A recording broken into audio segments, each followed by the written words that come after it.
So today I'm going to help you guys with a shell method problem. I'm going to walk you through it. So, if we are presented with this question, y equals x squared and y equals 4x minus x squared revolved around the line x equals 4. Now, first step I would do is draw the graph, and I already did that for you. Now, we want the part, so I want to revolve this area right here about the line x equals 4.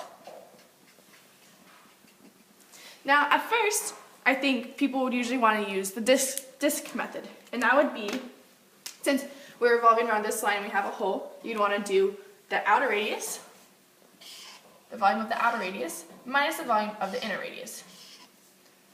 And since we're using horizontal slices, we want them to go from 0 to 9, and that's, or y equals 4, and that's where the graph intersects right here.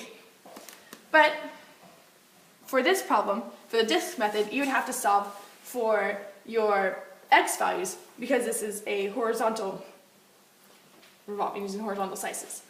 So you would go y equals x squared, and this one's easy. You get x equals the square root of y.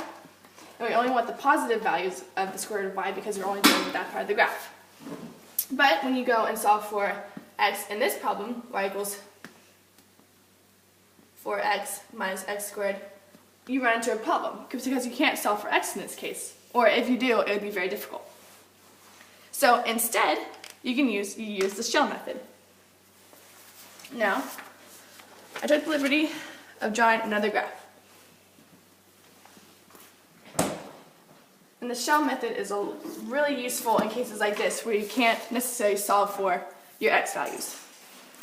So like I said before, we're going to revolve this area about the line x equals 4. Oh, I'll keep the comma up here for you. Now, the shell method, the two formulas are for vertical revolutions is volume equals 2 pi times the integral from a to b of p of x, h of x dx. And for horizontal, it's very similar, but it's just with respect to y. In this case, since we are revolving around x equals 4, we are using this formula right here for vertical revolutions. Now, unlike the disk method, because usually for the disk method you would take slices that looked like this, where they go across. But for the shell method, you use ones like this. And this would be your h of x, or basically the height of your slices. And then what is p of x? That is these x values right here. And since we are revolving around the line x equals 4, your p of x would equal 4 minus x. If we were revolving around this line right here, you would just use x, but in this case, you want 4 minus x. Now we're going to set up our integral. So volume equals 2 pi times the integral from what to what? Since we're using vertical slices, you want the integral from 0 to 2, and that's where the graph intersects right here, x equals 2. So we want the integral from 0 to 2 of p of x, which we found to be 4 minus x, times h of x, and that is just the distance from here to here, the top minus the bottom. So the top one, the top curve, we know to be 4x minus x squared.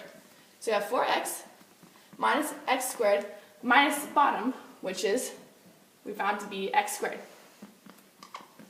And this is all with respect to x dx.